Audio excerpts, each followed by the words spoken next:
spent about a year in Bangalore. I mean, I shouldn't be saying this, but like it felt like a paid vacation to me because you're earning a lot, you're living with friends, and you got to chill, join the company as your first job. Complacency can kick in very quickly, and it's very hard to get out of that sort of a thing. But like, fortunately, एक moral epiphany आ गया था एक point के बाद में, I would say. उसके basis पे I decided to quit. I took a major pay cut and came back to Delhi to start working with the startup studio. I'll highlight on that particular thing here. Fundraise for the business. Fundraise is not for the founders. Exactly. For themselves. So, I mean, a year and 2 months to be exact is what we took, at least for us to actively do our first revenue. That was the realization as well कि एक तो cookie cutter approach नहीं चलेगा, but what can work is bucketization and cohortization.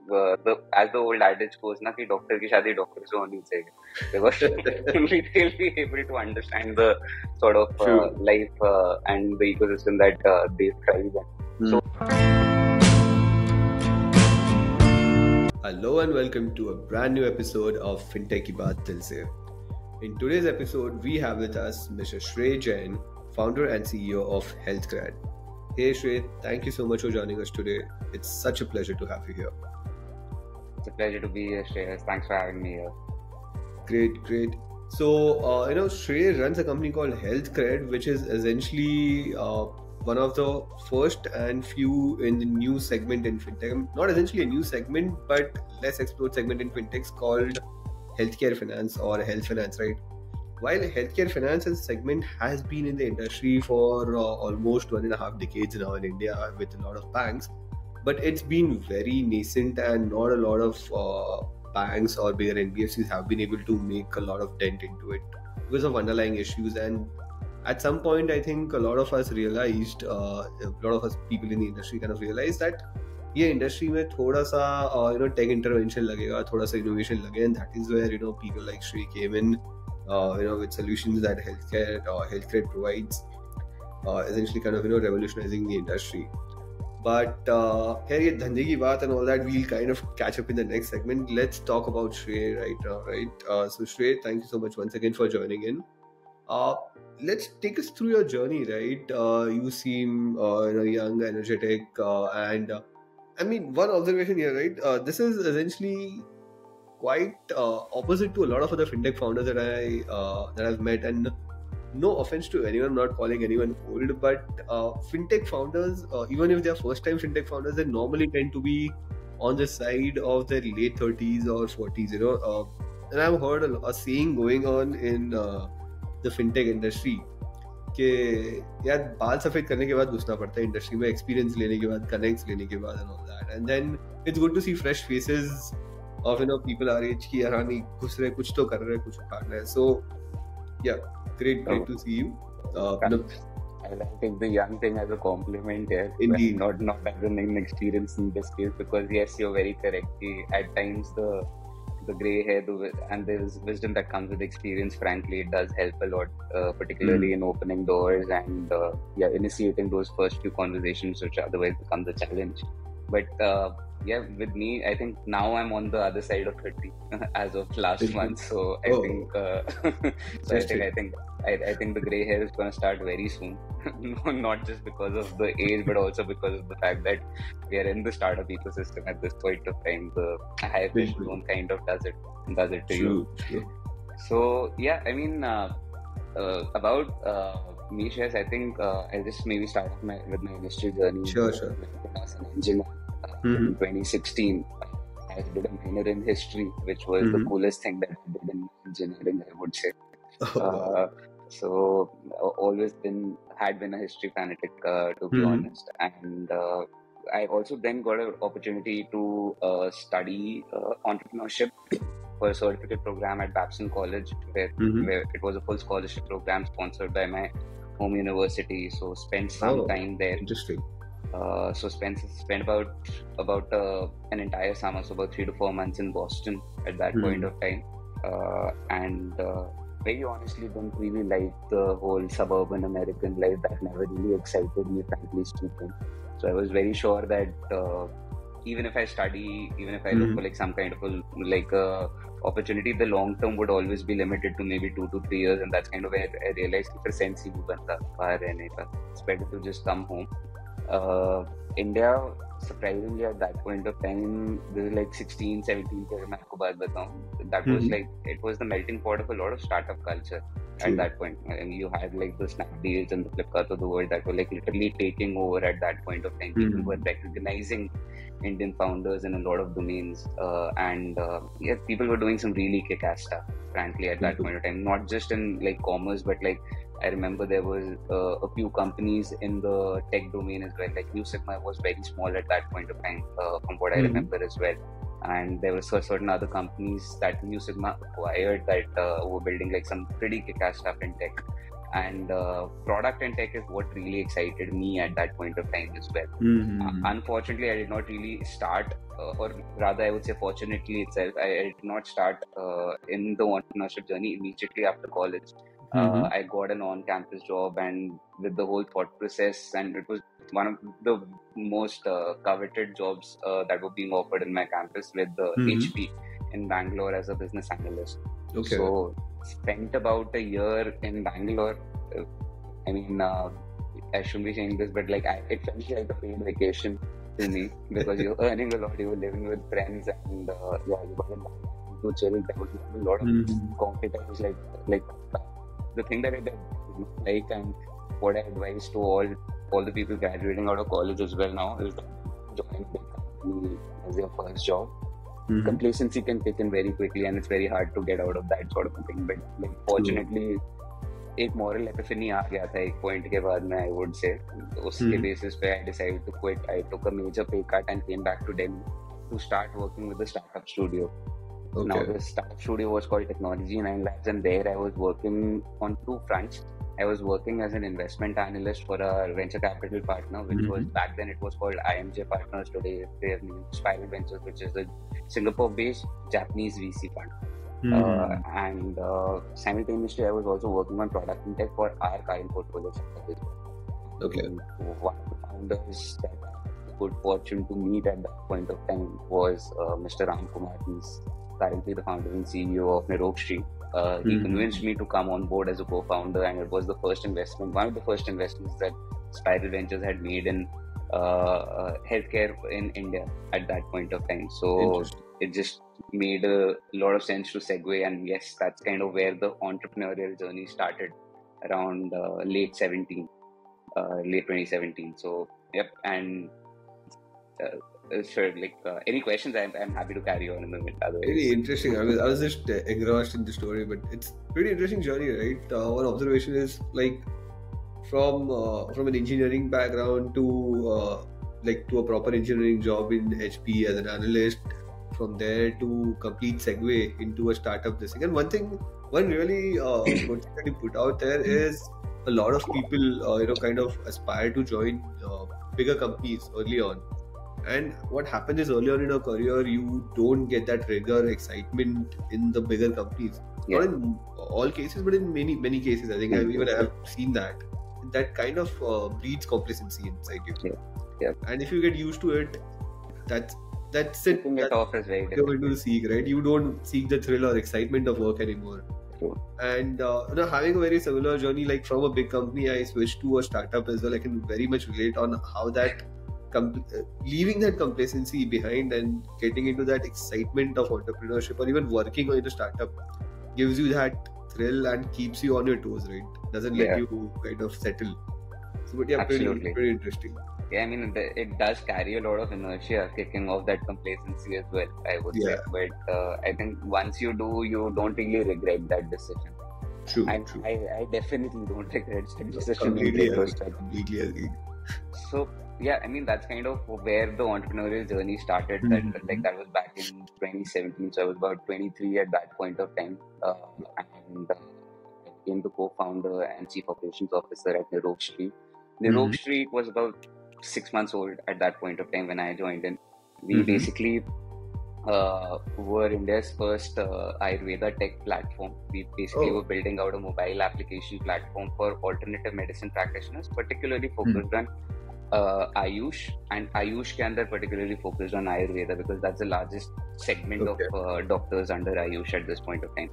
The Right. good thing that happened was around 2015 mein Ministry of Ayush became a separate sort of a ministry outside of MOHFW, and a Ministry of Health Ki Baat karke Ministry of Ayush alag ban gaya tha at that point of time. So that gave a lot of impetus to Ayurveda and Ayurveda oriented startups in the country as well at that True. point. So a lot of startups had come in that particular domain. But tech में बहुत ज़्यादा scope था for intervention because it's a heavily under-penetrated segment when it comes to tech, even today for that matter, and it's a very fragmented supply chain also when you look at the medicine supply chain in Ayurveda. So those are the two gaps that we found that we started to address at that point. Initially, like I said, we built out a mobile application platform which was more of a community for Ayurveda practitioners. And once there was a critical mass on that community, basically once we crossed a certain threshold of doctors, we quickly got into medicine commerce, B2B. The good thing about Ayurveda in India is that an Ayurveda doctor is also a retailer. Like they can stock their own medications as opposed to an allopathy doctor. So that kind of what was something that worked for us in terms of like creating that community and then figuring out a way to monetize that community. Interesting. So that actually takes away one layer of actually a couple of layers of distribution layers from the value chain. 3 to 4 on an average. 3 to 4 on an average. So the current, like if you look at the traditional medicine supply chain, and aaj bhi chalta hai. It's not like it band ho gaya. Aaj bhi chalta hai. So you have the brand, then you have a CNF, then you have a super stockist. Usually then uske baad agar bada brand hai to they might have a sub stockist, or directly they might have a distributor. Then there is the retailer, and then retailer ke baad customer aata hai. So there are about anywhere between 4 to 6 people that are involved in the entire supply chain over there, and more the number of people, more is the margin leakage, more are the chances of pilferages, more are the chances of like spurious medicines, for example, is a big problem in Ayurveda. Fake medicines bahut milte hain wahan pe Ayurveda domain mein. So that is also because of the multiple layers in the supply chain that results in the entry of spurious medicines as well. Understood. So pretty interesting journey so far, right? From engineering to entrepreneurship, and that also in completely a different segment. So now I get why you are in the healthcare finance segment as such.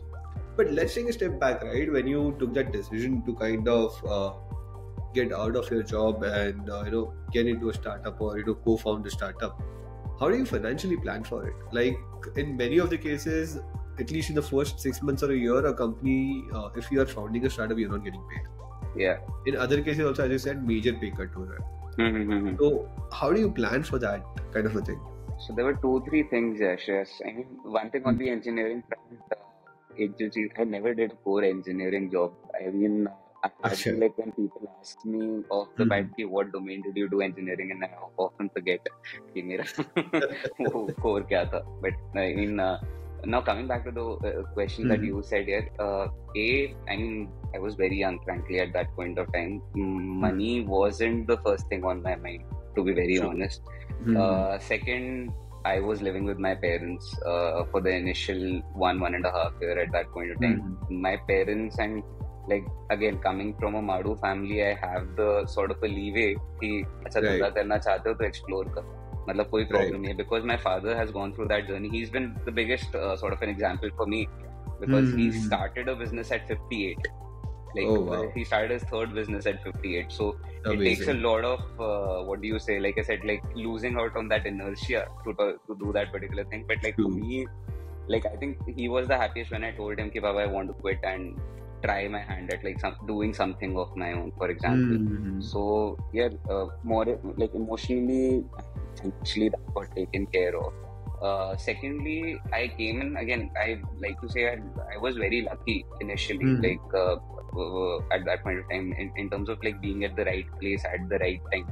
Because when I entered Nirok Street at that point of time, we already like we got funded like just a few weeks back, and the funding happened via the fund that I was working for as well at that point. Spiral Ventures invested in Nirok Street at that time. So for me personally, I don't think so. like there was a pay cut, obviously, like from where you were and Right. what you can draw at as a founder or a co-founder. There's always going to be a limitation on that particular True. front, True. and that will always be the case, at least for the first few years, till again, like I love using this word, till you reach a certain critical mass. So I think it's a it's like a risk reward ka calculation that you do in your head, and end of the day है सारा zero sum game. वहाँ पे अगर कहीं पे अगर आप अपने लिए सोच के ज्यादा सैलरी ड्रॉ करोगे, company will not succeed. Simple as that. So, Agreed. but if the company succeeds, then the pie becomes much bigger. Then at that point of time, you will be made like the loss of pay, if you want to call that, will be made up multifold when you reach an event of an exit. So it's about not having a short-term thinking, frankly, and to think कि यार मतलब दूरदर्शी होना चाहिए उस चीज के लिए कि आगे तक हम देख सकते हैं where we want to see the company grow and everything like that. No, I think that is pretty insightful, and I think that has to be the case with most of the founders. Like, you have to be sorted with your basic finances, and then you have to think long term. मतलब अगर आप long term नहीं सोच पा रहे हो, सोच रहे हो कि नहीं फंडिंग लेके मैं ही पैसा उठाता रहूँगा, doesn't really work that way. In the majority of the cases. And investors also lose faith in you, which is not a good thing to have. Absolutely. Just one thing I'll highlight on that particular thing: fundraise for the business. Fundraise is not for the founders. Exactly. For themselves. So exactly. I mean, there are certain rules of thumb that all VCs also follow, or any kind of investor, not just VC, but like even a larger investor would follow in terms of what a founder remuneration can be. Of course, makes sense. Now, having said that, right, when talking about your journey with HealthCred now, right, how long has it been since you started? So yeah, HealthCred officially we were incorporated in August, on 22nd August 2022 was our date of incorporation. Okay, so 2 years, 3 months. 2 years, 2 years, a month and a half, I would say at this point of time. Operationally, we're about 11, 12 months old at this point of time. So we took a reasonable amount of time to do some experimentations in order to figure out what is the right fit. I mean, so this journey of HealthCred is also not what, like we were not building what it is today. Frankly speaking, we've gone through our fair share of pivoting just to understand what is the immediate need of the market, not on the basis of what is the easiest thing to be sold, but what is going to be the future requirements in the next 3, 4 and 5 years, basis whatever the macro tailwinds are. So true. Yeah. So interesting, right?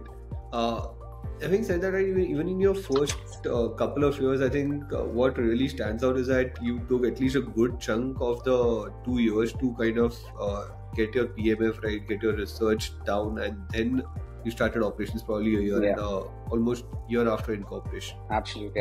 I mean, a year and 2 months to be exact is what we took, at least for us to actively do our first revenue. For example, so our first revenue, I remember, was booked in September 23, exactly a year back. At this point, so उससे पहले तक जितना जो भी था ना, that was a phase of experimentation and finding the right partners, because like you very rightly said here, I mean, the grey hair does open a lot of doors on the financial side of things. As a 28, 29-year-old kid, they treat, like, as a 28, 29-year-old man, they treat you like at times you don't get taken too seriously as well, frankly speaking. But been there.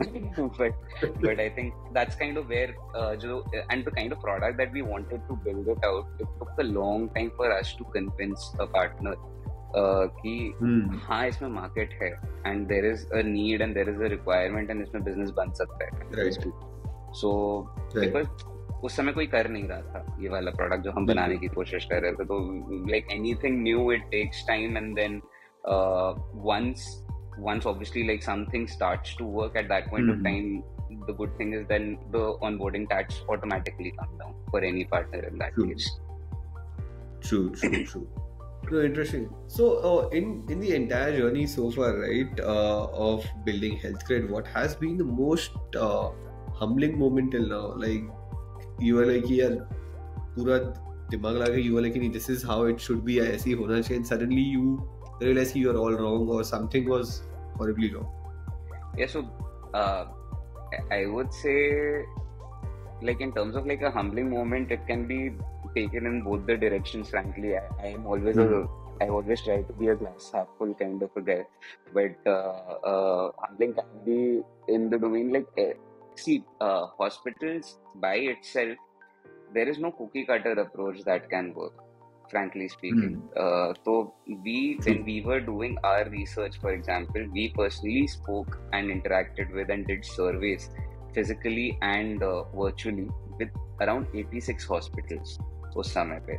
The Right. range of hospitals was Uh, 15 bedded से लेके 500 550 bed तक के hospital तक हमने we did our survey at that point of time. Now right. One thing was that हम 15 Hmm. Bed 20 bed 30 bed के hospital से बात कर रहे हैं. हमने सोचा कि यार जो हम बेचना चाह रहे हैं, what product that we have realized that something is working and it will work very solidly, and this is something that has been verified and vehemently verified by these guys. Right. It's going to be the ideal solution. Now the humbling moment comes in when you try and take that cookie cutter approach to a thoda larger Hmm. hospital or a similar kind of a hospital but in a different city, different domain. That's kind of Right. where we also realized कि यार this is a different animal altogether. There are a lot of variables at play. आप कौन से True. शहर में हो, आप कितने बेड हो, आप कौन सी स्पेशलिटी कर रहे हो, सिंगल कर रहे हो कि मल्टी कर रहे हो, आपके डॉक्टर्स Hmm. जो विजिटिंग कंसल्टेंट्स है वो कहाँ से आते हैं. A lot of those things dictate how a hospital functions and how their receivables function. What would be the pain points associated to cash flows? So what I can sell True. to a 500 bedded hospital in Delhi, I cannot probably sell to a 500 bedded hospital in Rajasthan. So the humbling Agreed. moment was important because then the realization was कि बिना homework करे नहीं जा सकते आप, because every solution will have to be tailor made. So you have to बिल्कुल. understand कि उनका क्या requirement है and you have to just press upon that particular thing. And Hmm. another thing about doctors particularly, because I've been working in healthcare for about 8.5 years at this point of time. So I've only and mad respect for all the doctors out there at this point. They appreciate a lot if you do homework and come. Like they Hmm. really appreciate it a lot कि अगर आप उनको कुछ ऐसा बता दो, and any customer for that matter would do Hmm. that कि so ये आपका pain point है, ये मैं आपको solve करके देने आ रहा हूँ. That way. Makes sense. Makes sense. No, pretty interesting, right? And you, as is, I mean, I think this is really a very interesting insight when you say कि you create a hypothesis for a specific segment or a specific locality and create that cookie cutter approach कि यार ये इसके ऊपर थोड़ा सा scale करके try करते हैं, right? Because ultimately from a startup perspective थोड़ा सा आपको भी स्केल करना है. You can't Absolutely. keep on customizing each and everything for everyone. So थोड़ा सा you need to balance out the cookie cutter approach with the customized approach to scale efficiently. Yeah. And you try to, and the moment you try to do that cookie cutter approach, it's a bit of a tongue twister. But when you try to do that cookie cutter approach, is when you realize कि नहीं यार यहाँ पे तो change करना पड़ेगा. यहाँ पे तो ये पूरा you need to kind of make some changes to all of that, and that rightly humbles you. That was the realization as well कि एक तो cookie cutter approach नहीं चलेगा, but what can work with bucketization and cohortization, like on the basis of certain number of variables. तो अगर जैसे मैंने आपको जो 6 variables बताए for example के like locality से लेके कितने beds and speciality क्या है, what kind of visiting consultant, so that helps us bucketize that thing. So scale के लिए yes, you're absolutely correct. You can't tailor make it to everyone, but you can give that bucket ka approach to initially to that particular entity. Exactly, makes sense. Now, having said that, let's take a step back about into your journey and talk about you as well. Essentially, when you look at a startup founder's life, specifically in early stage, right? It's always revolving. You working on multiple roles and multiple items, right? You are the CEO, COO, CTO, sales guy, operations guy. आधे से ज़्यादा चीजें आपको करनी पड़ती है in the end many times. So in such a stressful scenario, mental health goes for a toss. So how do you personally kind of try to manage your mental health, your personal life, family time, all of that? Yeah, first I would say having an understanding partner is very important. Like the good thing about my fiance to be wife is that she's also kind of an entrepreneur. She's also an entrepreneur in her own sense. Like she just completed a PhD in social work, so she's now setting up her NGO at this point of time. So she's got a life as busy as I do, frankly speaking, at this point. And I mean that gives them that sort of a okay, like so as the old adage goes, na ki doctor ki shadi doctor se honi chahiye, because they'll be able to understand the sort of life and the ecosystem that they thrive in. So yes, having that is very important. Like for me at least, like having great set of understanding parents came in very helpful. And third and most importantly, I would say the team and like the co-founders that you have. Like frankly speaking, that takes away a lot of the pressure. It takes away a lot of the edge, because then the moment you can say कि हाँ चलो पंद्रह देने के लिए साथ में कोई है, अगर रोना भी है कहीं जाके तो रो सकते हो, frankly speaking. So and it's a safe space at that point, because at times you don't want to bring work home, and you would want to take home at work as well. So one like that you try to segregate the two, but at times there is an intermixing. So you need that friend, and usually that's a friend you work professionally with that understands it the best, I would say. So yeah, having an amazing co-founder, what do you say, fortunate, blessed with right now. And lastly, I would say therapy is very underrated in our country. Like one should always consider that as an option. Like again, my sister is a psychologist, so I got introduced to it very like the whole concept of mental health. I was introduced to it fortunately very early on. So my sister like did her psychology masters from TIS in Bombay. So I mean, I share a very good relationship with her. So she told me about the importance of it and everything. And I've been, what do you say, like I would just like highlight that therapy is very underrated. Like everyone who is in a high pressure environment, or even otherwise for that matter, should always consider it as an option. No, definitely. I think I completely agree with you. It is largely stigmatized, and I think given that the newer generations are becoming a bit more, I would say, sensitized as well as open about it, it's a really good sign for the overall mental health of the country. Otherwise, Gen Z said, na, woke. Yeah. True. One couple of last questions, right, for this segment. Then we'll deep dive into the healthcare finance industry and all the awesomeness of it. Having said that, like one specific question that kind of comes to my mind, right, and a lot of people on our segment also kind of are very curious to know about this part, because when anyone comes on the podcast, they're talking about yaar humne to ye kiya, aise kiya. But as you say, the biggest teachers in your any kind of journey are your mistakes. So we always make it a point to ask the speakers, what is the biggest mistake in the entrepreneurship journey that you have made till now, and how do you kind of recover from it, or how have you recovered from it so far? Biggest mistake. Sorry, I lost you there for a second, Shreyas. So no worries. So what is the biggest mistake that you have made in your entrepreneurship journey so far, and how do you kind of recover from it? So frankly speaking, like you very rightly said, all mistakes are learnings at the end of the day. I'll give you an example which is very recent at this point of time, which was the initial phase of HealthCred, so to say.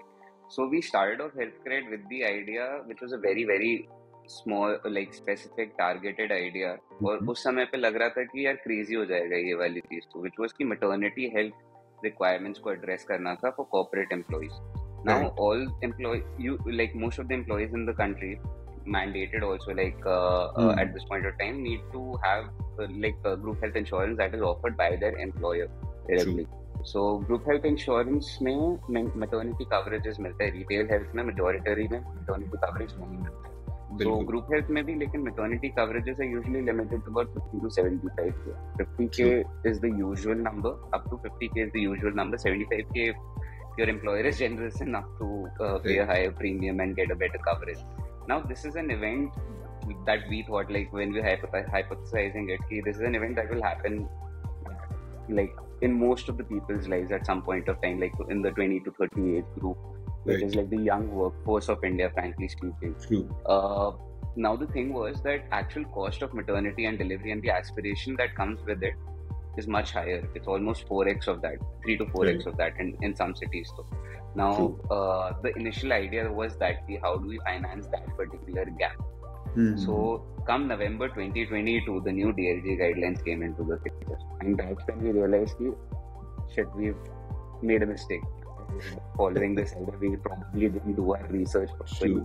और तब तक मैं 3 companies onboard कर चुका था with like a total employee strength of about 218. And we were starting to basically close hospitals and IVF partners at that point of time, maternity hospitals and IVF partners. So we had closed one IVF chain. We had negotiated commercials with 2 maternity hospitals in and around the Delhi NCR region. And that's when we realized that shit नहीं हो पाएगा. अभी कोई भी NBFC या कोई lending partner is not interested in consumer lending at this point of time. They were frankly like health lending and personal loans, maybe health segment. Default rate ran quite. Point of view, NPA reporting was very different. The way the NPAs were being reported were very different. And after the 22 guidelines, a lot of them changed. So all our NBFC conversations went silent. जो भी हम बात कर रहे थे. So that's why we realized कि नहीं यार गलत कर रही है ये चीज. उस समय पे we went and we apologized to the corporate partners. We realized that we made a mistake at this point of time. I'm so sorry, we will not be able to take this forward.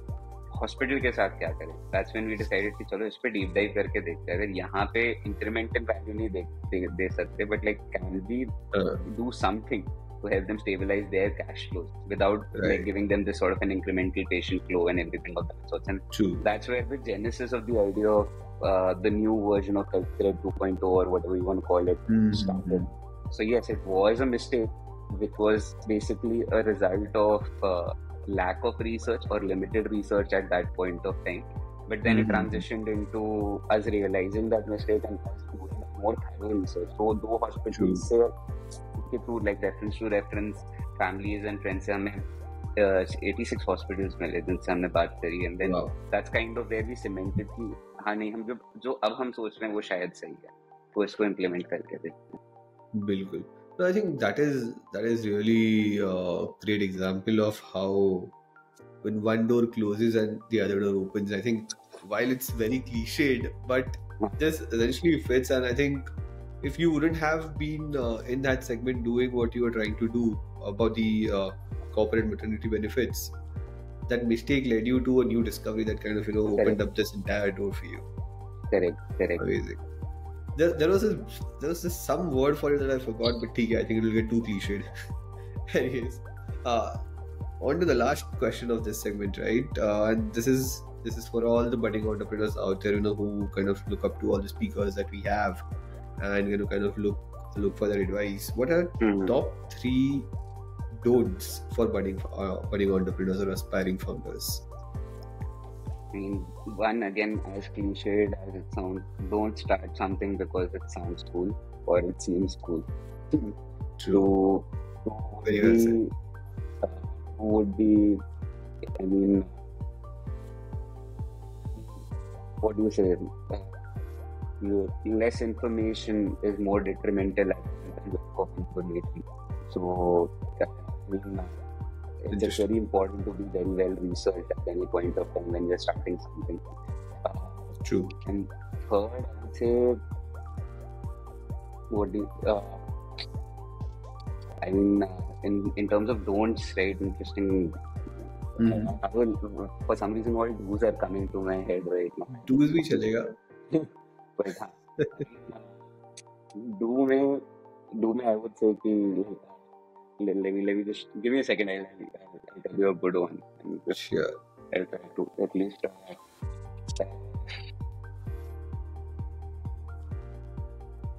yeah, I think I'm blanking right now. Yeah. No worries. You on this one. कोई बात नहीं. Alright, I think that's about it. Thank you so much for your time on this segment, and I'll see you on the other side for Fintech Ki Baat segment, wherein we'll kind of deep dive into what HealthCred does and how essentially, the healthcare segment in India and healthcare finance segment in India is evolving. So stay tuned.